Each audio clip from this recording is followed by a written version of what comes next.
ले जी, अब हम यहाँ एनवर्टी का फार्मूला लिखेंगे।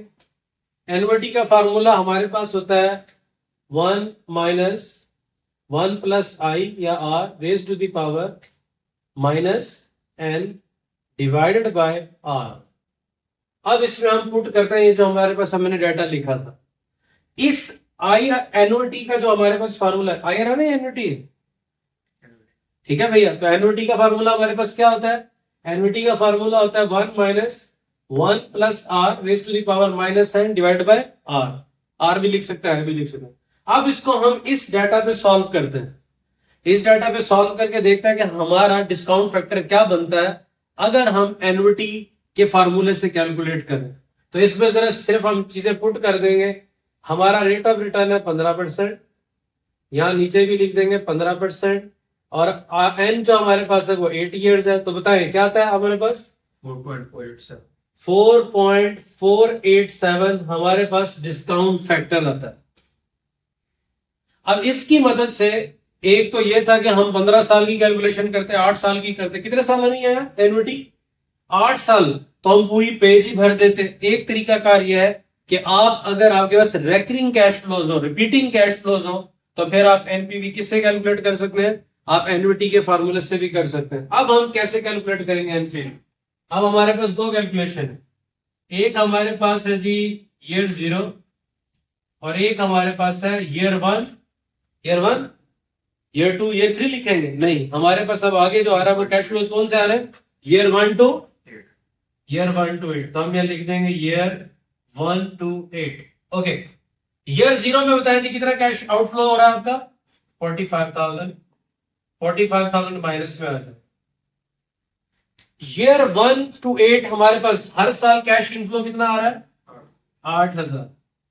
ईयर 1 to 8 एवरी ईयर हमें कितना आ रहा है भैया? 8,000। अब हम इसे क्या करेंगे भैया? डिस्काउंट कर देंगे। तो हम लिखेंगे पहले डिस्काउंट फैक्टर।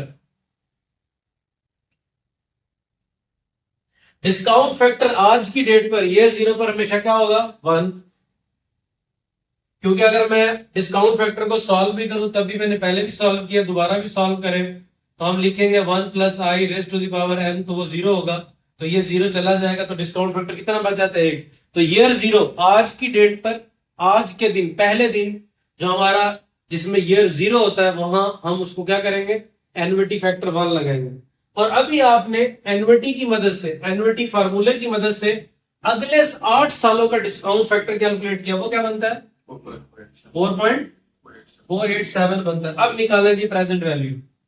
45,000 मल्टीप्लाइड बाय 1, तो 45,000 माइनस में आ जाएगा। और फिर 8,000 को मल्टीप्लाई करें जरा 4.487 से। 4.487 से मल्टीप्लाई करके क्या आता है?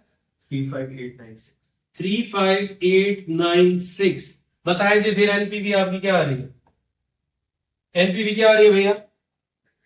नेगेटिव कितनी? 9104। एनपीवी माइनस आ रही है भैया। 8 साल तक कैश फ्लोज आ रहे थे। बजाहिर क्या लग रहा था हमें? बजाहिर हमें यह लग रहा था कि 8,000 हर साल आएंगे तो 64,000 आएगा।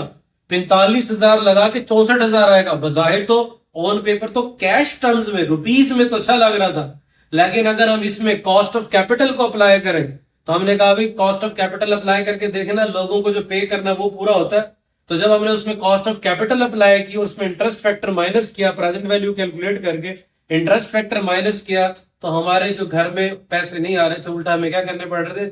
जेब से देने पड़ेंगे। और वो कितने देने पड़ेंगे? 9104। तो इस छोटे से क्वेश्चन में हमने एन्युटी सीखी कि एन्युटी की मदद से हम अपने फ्यूचर के कैश फ्लोज की प्रेजेंट वैल्यू कैसे कैलकुलेट करते हैं। अगर एक से ज्यादा ईयर्स हो तो हमें उनको प्लॉट नहीं करना चाहिए, बल्कि अगर एक से ज्यादा ईयर्स में सिमिलर कैश फ्लोज आ रहे हो तो हम एन्युटी की मदद से भी क्या कैलकुलेट कर सकते हैं? प्रेजेंट वैल्यू कैलकुलेट कर सकते हैं। तो एन्युटी का फार्मूला और एन्युटी की मदद से प्रेजेंट कैश फ्लो, और फिर उनको जो आप इनिशियल इन्वेस्टमेंट कर रहे थे उससे कंपेयर करके एनपीवी माइनस आई है, और ये आपने जो रिजल्ट निकाला कि इस प्रोजेक्ट में इन्वेस्ट नहीं करना चाहिए, इसको रिकॉल करें, फिर आगे चलते जल्दी करें।